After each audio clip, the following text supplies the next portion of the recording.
न गुरोरधिकं तत्त्वं न गुरोरधिकं तपः.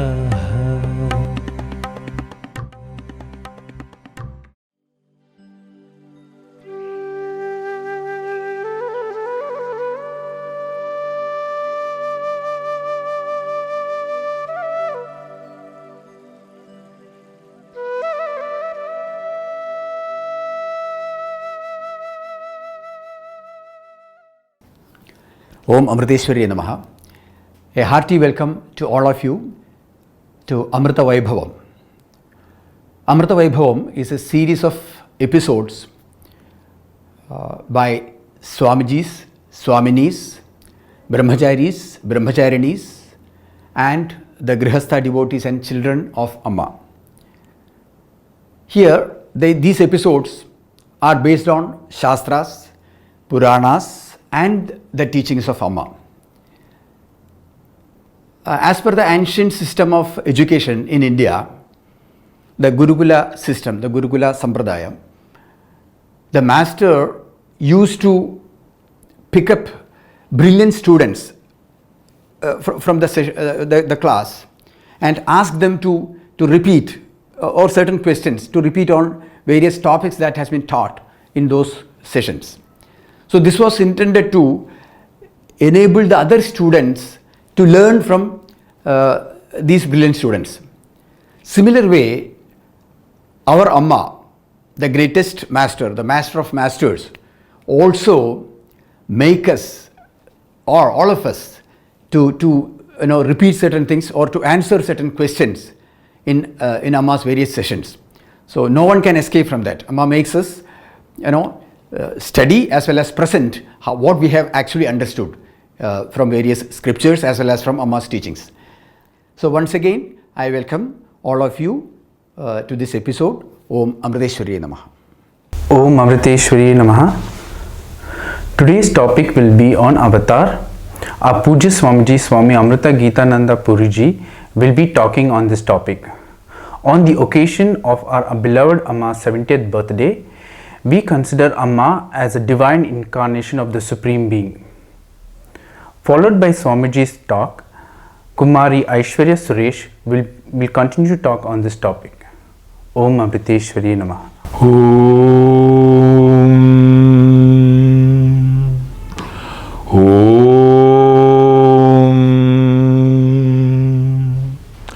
Om Shri Gurubhyo Namaha. Hari Om. ध्यायमोधवलाभकुण्ठनवतीं तेजोमयं नष्टिकीं दिग्धापाङ्गविलोकिनीं भगवतीं मन्दस्मित श्रीमुखीं वात्सल्यामृतवर्षिणीं सुमधुरं सङ्कीर्तनालापिनीं श्यामाङ्गीमधुसिक्तसूक्तिम् अमृतानन्दात्मिकामीश्वरीम्. ॐ गुं गुरुभ्यो नमः. अमृतेश्वरी नमः. Om Gam Ganapate Namaha. Om Sam Saraswate Namaha. Om. My infinite prostrations at the lotus feet of my Sadguru, Sri Mata Amritanandamayi Devi, Universal Teacher, Universal Mother. My humble pranams to all Amma's beloved children. Today's topic is Avatar in connection with Amma's 70th birthday. Avatar this topic has already been discussed many times, and therefore whatever I say today may be repetition. You know very well, usually when we say, we refer to Bhagavad Gita chapter 4 and they say Paritrana Sadhunam Vinashasha Duskritam Dharma Samsthapanarthaya Sambhavami Yuge Yuge. We have heard this many times. The Paritrana Sadhunam, in order to protect the good, Vinashasha Duskritam, in order to destroy the wicked, the adharmic, Dharma Samsthapanarthaya, in order to re-establish Dharma, Sambhavami Yuge Yuge. So the re-establishment of Dharma, the Dharma re-establishment is we can take a simple example. In our ashram, we can say the enlightened master can never tolerate anything mechanical. So we can see in our routine, in the routine, what happens? We have our daily routine, right from at the beginning from 5 o'clock in the morning. We have archana, then we have class, the Vedanta class, yoga class. Then after the breakfast, we have different duties. Again, in the evening, the daily routine is there. So we follow the routine for some time. Everything goes on very, very well. But after some time, we can see that the routine is not sometimes followed. Sometimes a guru comes and says, now nobody is following the routine. So the guru will say, tomorrow from tomorrow onwards, be regular in your the morning or the morning dhyana, etc. From time to time, the guru will say he has to remind them. So this is what we call when Bhagavad Gita, Bhagavan Krishna tells Arjuna that evam parampara praptam evam rajashvidhu sakalena mahata yogo nashta parantapa. So down the generation, this teaching became very unpopular. So this is when it becomes very unpopular, when the people, when they are indifferent to the responsibilities, then I take a human form, come to them, and then try to make them aware of the responsibilities. And that this is the purpose of avatar. So avatar has two meanings. One is avatar means to come down. So come down, it can of course it can mean from Vaikunta. If it is the Vishnu avatar, it's from Vaikunta to Bhuloka. Or if it is Shiva avatar, it can be from the Kailasa to Bhuloka. That coming down also it can mean. But nobody has ever seen Bhagavan Vishnu. Of course, only in Indian films you can see that a blue light or the blue light coming down from the sky and entering the Kausalya's womb or Devaki's womb. Nobody has seen the Devi, we can be say red light or blue light. Nobody has seen the blue light coming down from the heavens and entering Demi and Dema's womb. Nobody has seen. But we know she Amma is also an avatar. So one meaning is to come down. The second meaning is we can see the example I have given, the one or two times I have given the example of water vapor. The water is actually hydrogen and oxygen, H2O. In our biology we can see it's called H2O, chemistry. That is H2O. See, when it is H2O, we cannot see hydrogen and oxygen. But when they combine and become water vapor, then we can see the water vapor. When that water vapor becomes steam, we can see. When that becomes water, we can touch it. When that becomes ice, we can take it in our hand. And therefore, from the subtle form coming down to the gross form is what we call as avatar. So the Indriya Gocharam, say what our Indriyas can experience, you can see and experience. And therefore the form, we can see, we can hear Amma talking, we can understand what Amma is talking, we can touch Amma. Therefore we can see among the 10 avatars of Vishnu, the most popular is, you can see, anybody will say the most popular is Sri Rama and Sri Krishna Bhagavan. For simple reason, they came down, they lived like human beings and they taught us how an ideal human being should be. That is the meaning of the coming down and taking the form. So that is the meaning of avatar, coming down, avatarati. And second meaning is avatar. Tar also means to take us across. The Tara means what we call it, the Bhavatarini. We say Bhavatarini means one Devi who takes us across the ocean of birth and death. And therefore, the avatar means one who comes down and takes us across the ocean of samsara. So both meanings are there, we can understand. Coming down, we say, it is said that Buddha, when Buddha became enlightened, he sat there for 7 days in deep samadhi, whether I should go out and preach or whether I should continue to remain in samadhi. Therefore, there is, that's what we mean as compassion.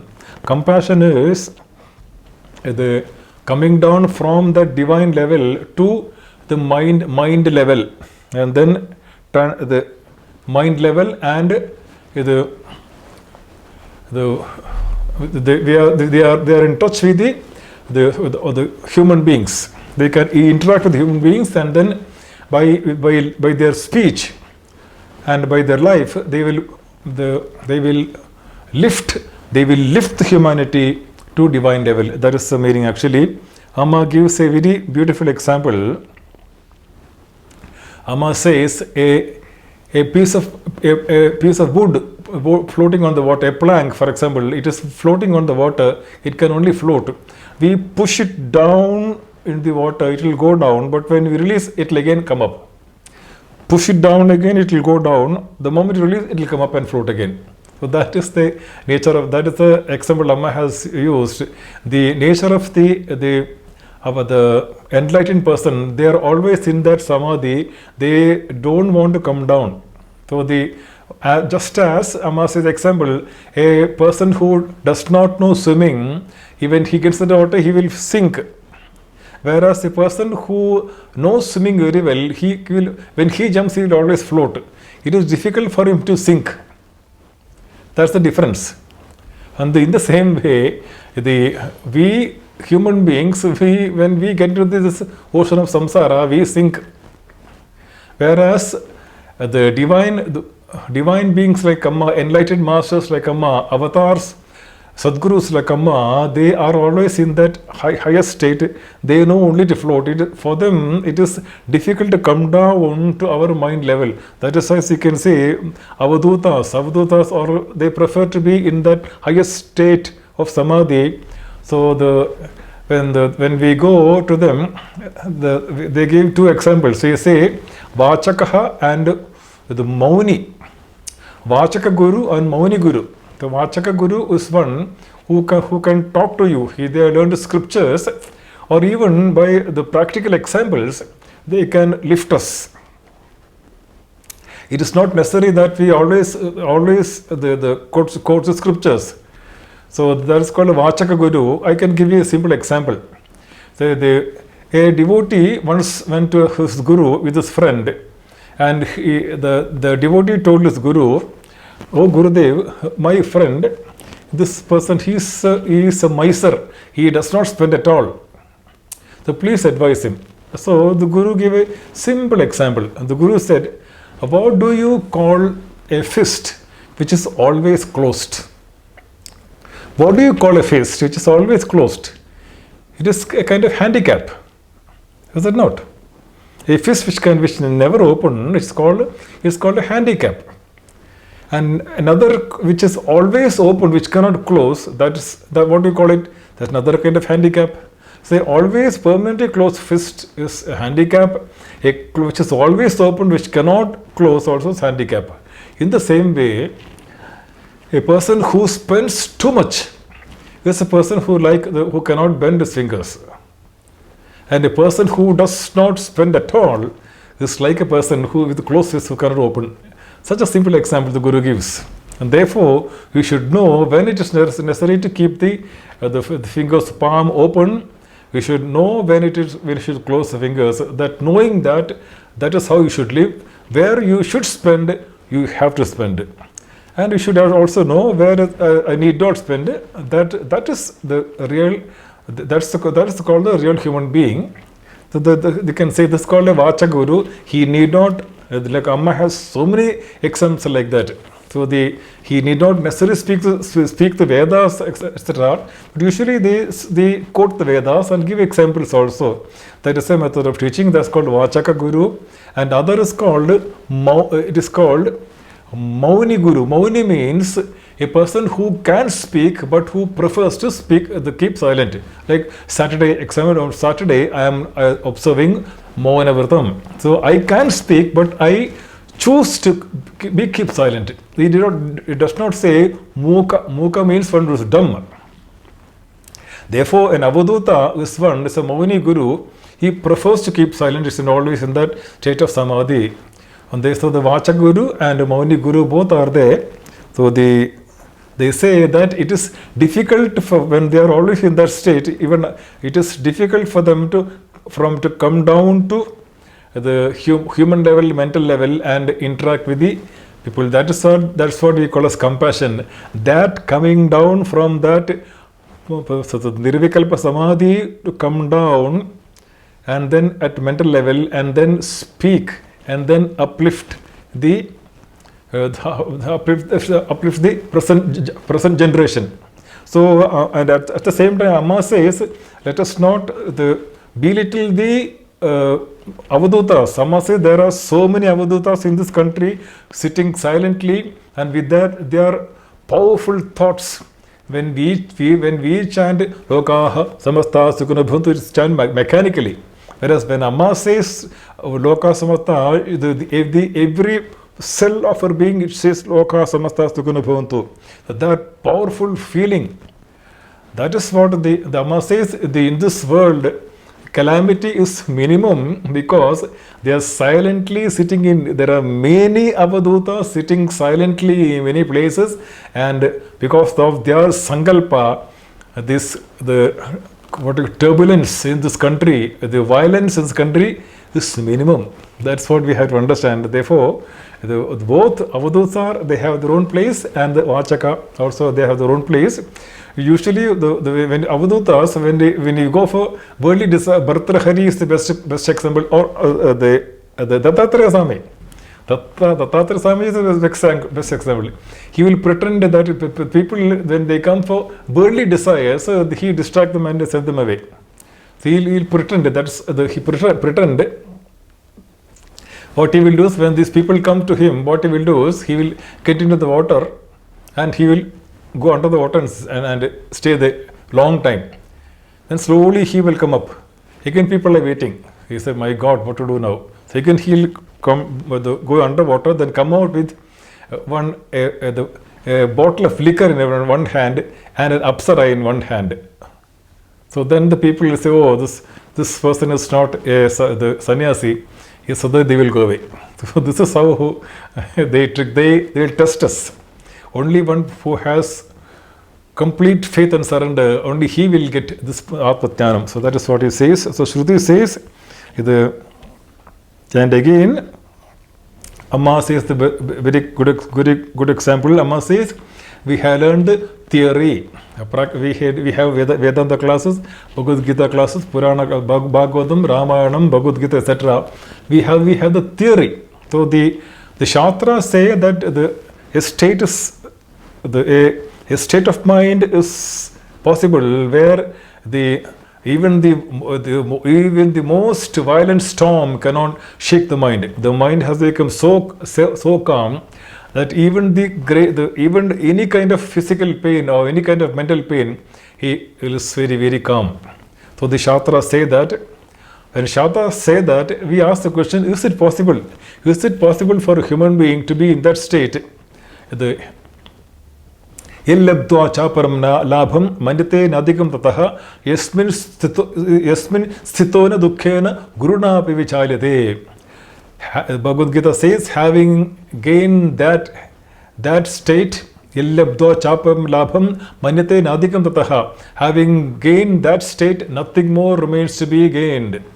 And what happens, having gained that, yasmin sthito na dukkhena guruna api vichalyate, in whom even the greatest sorrow cannot shake him. So that state, when the Shastra says that, we usually ask the question: is this possible? Is it possible? It is the avatars who says yes. It is the avatars alone who can say yes. They will show through the life. You can see any kind of suffering cannot shake them. So when we are suffering some to us, we are badly shaken, we collapse. We go to Amma, we run to temples, etc., and so a lot of pujas, etc. But they are unshaken, they remain unshaken. So that is the theory. What is the theory? What we learned in our classes from our acharyas. So that is theory. Amma says, and the Sadgurus, the avatars, they teach us take us to the laboratory. This world is a vast laboratory, how they pronounce it. The lab, chemistry lab, physics lab we have. So laboratory, some say it was a laboratory, in which we pronounce this universe, vast laboratory. Here is where we learn the practical side. Amma says we have learned the theory. From a Sadguru Kamma, we can learn the theory. But there are very, very few gurus who can show us the practical side. So they have to live the life. So Sri Ram Bhagavan Sri Rama, Bhagavan Sri Krishna, they lived a life and they showed us. This is how it should be. So that is what we call it. So the Guru also, as that the difference, the different levels of Guru, we say the Suchaka Guru. The Suchaka Guru in Guru Gita, they say the Suchaka Guru is one who teaches us different subjects, beginning from language. Then we have language, we have chemistry, physics, biology, medicine, engineering. There are umpteen types of knowledge, including in our culture, we call Kapata Shastra, the science of burglary. So that is when what they do is, the experts are trained to different types of makeup. So they go to neighboring countries, somehow manage to go inside the palace, know all the secrets and come out. That all Kapata Shastra, the science of burglary, that also there is in our Vedas. And so the theory part is that is called Suchaka Guru. Suchaka Guru is one who gives us the different types of from Rigveda, Yajurveda, Samaveda, Atharveda. Then we have Upavedas. We have the Dhanurveda, we have the Gandharveda, Ayurveda, Stapatya Veda, etc. and Vedangas, like the Jyotisham, etc. They teach us all these subjects. That's Suchaka Guru. Then they come to the Vachaka Guru. Vachaka Guru is one, we know what are the duties of human being. What are the duties of human being? You can say the Varnashrama Dharma. It can be Brahmana, Kshatriya, Vaishya, Shudra. What are the duties? That also they'll teach us by setting an example. Or we have Brahmacharya, the Ashrama or Brahmacharya, the Grahasasrama, Vanaprastha, Sannyasa. That also they will set an example. They will show. They will not just speak. They will setting an example. They will teach us. Then we come to the what do you call it? Bodhaka Guru. Bodhaka Guru is one who gives us the mantra. Amma gives us when Amma gives us the mantra, it is the lot of difference. If I give you mantra and Amma gives the mantra, there's a lot of difference. See, like for example, when a police inspector says fire, maybe the police in that district, they will start firing. When the IG police says fire, a larger number of the police will start firing. When the Director General of Police says fire, the entire state police will start firing. But when I say fire, nothing will happen. So it depends upon who says that. In the same way, I can also give you mantra, nothing will happen. Whereas when Amma gives you the mantra, when she whispers the mantra into your ear, what happens is that a small part of her, the divine energy come into the seed bija rupam, it enters into our heart. It is for us to go on doing japa, it becomes, it germinates, comes to plant, it becomes a huge tree. So we become like a huge tree with a fruit bearing tree, a lot of fruits, and we give shade also. So that's so called the Bodhaka Guru who gives the mantra. Then we come to Vihita Guru. Vihita Guru is what you call as the who teaches us the very, very the important part, the impermanence of the worldly objects. He will teach us that you can enjoy anything, but always remember that they are all impermanent by nature. That is what we call as the Vihita Guru. Sama is all this. Then we come to the Karana Guru. Karana Guru is who teaches us the Mahavakyas. We have 4 Mahavakyas mainly. First we say Tattvamasi, then we say Ayamatma Brahma, then we say Prajnanam Brahma, then Aham Brahmasmi. The 4 Mahavakyas he will explain. So we can see that the Gurus usually, the Guru explain the Mahavakyas. He say the Aham Brahmasmi, Tattvamasi. We can see only in Amma's life we can see that it means Tattvam Asi. The Tat means that the Supreme Being, and Tvam means this is Jivatma. You are that Supreme Being. So in her, we can see those who have seen Amma's Bhavadarshan. Before Bhavadarshan we can see Amma singing like a Jivatma, an ordinary human being. Yatrayo nalai കാത്തിരിക്കുന്നു ഞാൻ വ്യർത്ഥമായിടുമോ ജീവിതമീശ്വര. So you sing like an ordinary jiva. She sings with so much devotion to God. But after the bhajans are over, she goes and she dresses up. Then she see it is Durga Devi. You can say Pakka Durga Devi. They say Jatavi. They say we chant that. So by her actions, she shows us that Tat Tum Asi Tam Agnivarnam Tapasa Durantim Vairochanim Karmapalashushtaam Durgam Devigam Sharanam Brabhate Sutarasitarase Namaha. We chant the Durga Suktam when we see Amma in the Bhavadarshanam. So Tat Tum Asi she shows in her life. So that is the best example I can say. And then we come to the real Guru. It's called Paramaguru. Paramaguru is one who's always in that supreme state. So that is what we have to see. So the Tara, the Avatar means the taking us across also. The Tara, Tara means a star also. We can see in the olden days when they travel by ship, they watch the pole star. So the star make them understand the direction. When the poles are there, this is north. So we want to go to the east or to west. So Tara is the guide. So that's called one meaning of Tara, star, and guide also. So the Guru has the one meaning Deshika. Bhava Shankara Deshika Me Sharanam. Bhava Shankara Deshika Me Sharanam. So Deshika means one who shows the Disha, the way, the path. So that's also a modest that. So we can see we need a guide, especially right from LKG. We need a guide. We cannot learn everything by ourselves. If you try to learn everything by yourself, it will only confuse us. If you come to the Amara Ashram, just for example, like I can tell you, when you come at lunchtime, we are chanting the 15th chapter. So we are chanting Urdha Moolamada Shakam Ashatam Prahuravyam. So the first verse of chapter 15, when you hear that and you will understand the meaning, you get confused. Urdha Moola Ada Shakam.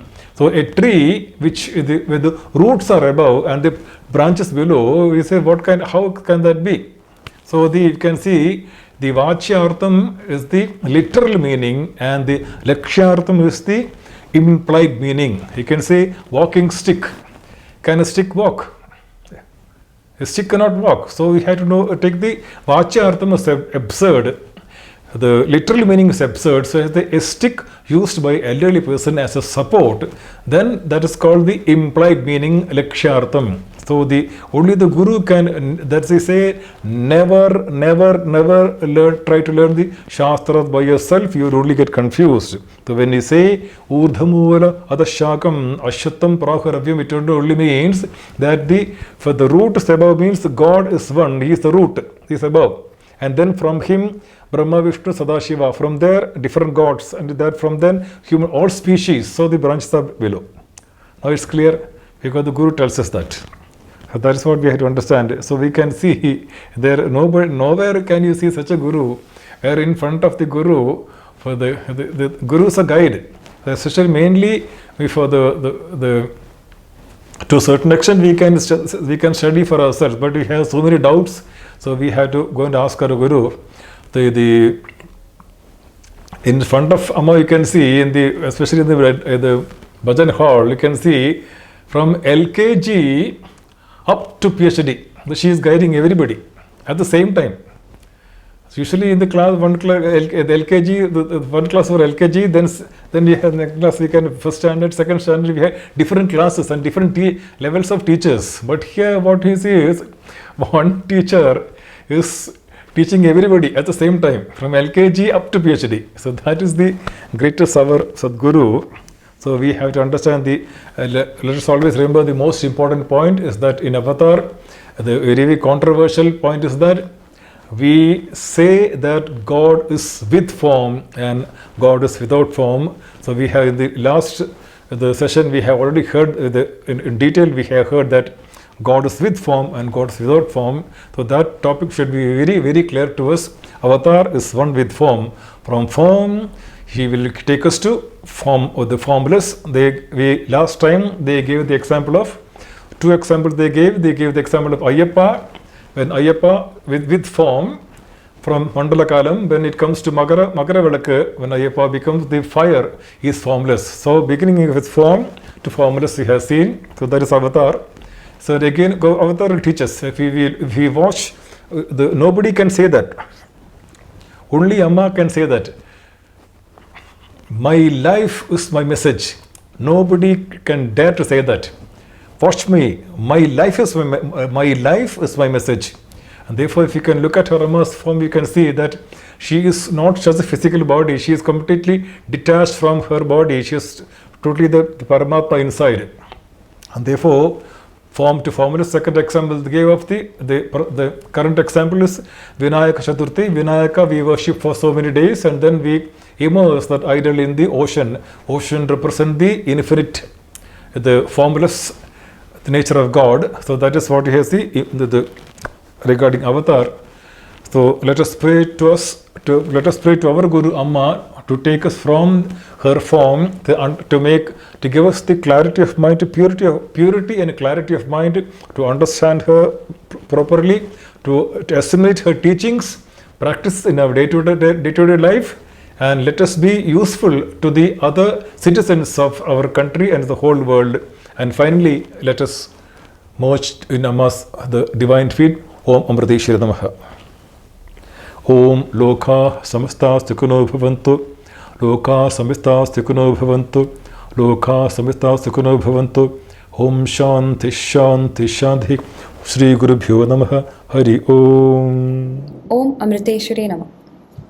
There are different types of human beings in the ladder of evolution. And Amma helps all of us to slowly evolve. That is, she helps us to go up to the ladder of evolution. That is the goal of human life. The different types of human beings we can see are, the first one being the stone man. The stone does not move by itself unless it is pushed from one place to another, which is it cannot move without the help of an outside force. Similarly, there are human beings who are like the stones, who are so lazy that they sit just like that and would be the most tamasic person. That is why the Chandala, who is so selfish and mean, stands wherever he is and calls the dog by tapping his finger towards him, and when the dog nears him, he kills the dog and then eats it. Such a person is Chandala. Therefore, a person who is so lazy and cannot get up and search for his food, and he wants the food to come near to him, and he kills and he eats his most faithful friend, such a person is an outcast. He has no place in the society. Even the Shudras has some dharma in the society. But Chandala has no dharma because he is no fit to be in the society. Hence, Stoneman is someone who is so lethargic and lazy. They are the ones who will not do anything to help others or to himself but needs others to help him. The next one is the plant man, which is a slightly evolved one. We all know that the plant grows very well. When we water the plant, the roots knows to absorb the water from the earth. They say the roots goes in the direction where there is water and then they take the water. But the plant bears the fruit and then the seeds fall right down under the plant and that the seedlings will sprout out, which is ideally the mother plant's children. Here, while we pour water to the roots, the mother plant absorbs the water. It has no feelings or it has not evolved to understand that these are my children and they require water too. But it completely absorbs the water for itself. Such a person who will not take care of his family and is only bothered about himself is called a plant man, the one who is self-centered. The next one is the animal man. While comparing to the plant man, the animal man very well knows that the little ones are their children, and hence it takes care of them very carefully. Especially the hen, it takes care of the chickens very carefully when it is born and it also protects from the outside source like eagles. The animal knows how to protect itself, also their children. Similarly, the ones who slightly evolved is the animal man, who are the ones who takes care of himself and his wife and his children. But it would be just him and his family but nobody else. Then we come to the human man, one who is little more evolved. He has his family, the wife and the children. But like Amma says, spirituality is unfoldment of mind and thus he or she becomes more and more aware. Just as my family requires a lot of things, there are other people who wishes the same and therefore I shouldn't be taking everything away but take what is necessary and wherever there is help needed, I will help them also. Therefore, it becomes the give and take process. That is the human man. When he or she becomes more and more selfless, that is the level of fully evolved human being, who is aware of the needs of himself, family, and the society. When he or she becomes more and more selfish, he comes down to the level of an animal man, by forgetting the goal of life and he who wants only enjoyment. At that time, God descends in the form of a human being and pulls the animal man up to the human man and then from the human man up to the divine man. Normally, everyone can evolve up to human man, but not to the divine man by ourselves, and for the same we require the help of a guru. And thus, when a fall comes, that is, fall meaning not the physical fall, but the fall of a high state of mind. It falls down to be selfish, which is the fall of degradation of values. That is when God takes an avatar in the form like Sri Rama, Sri Krishna and Amma. There is a name for Vishnu that is Achyuta. Here, Chuti means fall and Achyuta means one who does not have a fall. Therefore, while they come down as a human being, even though Amma is living as a human being, she constantly is remembering that she is a divine being. Amma, Sri Krishna and Sri Rama, all the avatars knew that.